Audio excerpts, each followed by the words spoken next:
Today we're talking about the George Zimmerman murder trial going on in Florida and how keeping out one key piece of information, one key piece of evidence can dramatically change the outcome of the case.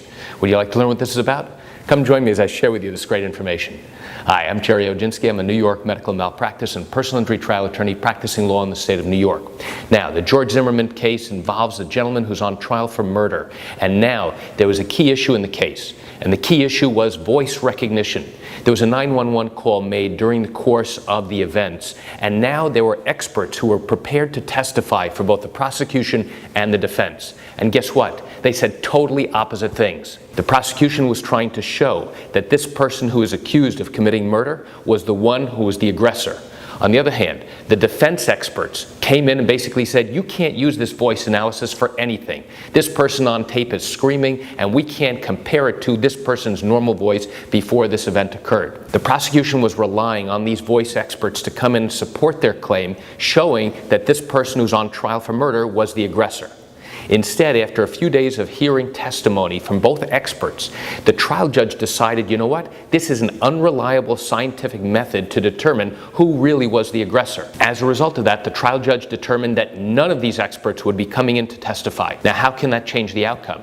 Well, it can change the outcome because in this particular instance where the prosecution was relying on this voice analysis and voice data, that could totally change the outcome because the prosecution may not have sufficient information in order to prove to the jury beyond a reasonable doubt that this person was the aggressor. So now they have to use ancillary information, ancillary evidence to show and to try and prove that this person was the aggressor. Now, let's take a look at a medical malpractice case or an accident case in New York.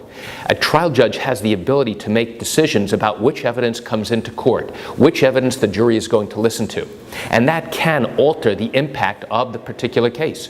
You may not realize it or you may think it's insignificant, but the reality is that one key piece of evidence can dramatically change the outcome of how a jury perceives a case, of how a jury looks at the evidence, and what the ultimate outcome may be. So why do I share this quick information with you? I share it with you just to give you an idea and an insight into how a judge's ruling on a key piece of evidence can possibly alter the outcome and alter the events of the case as it proceeds forward.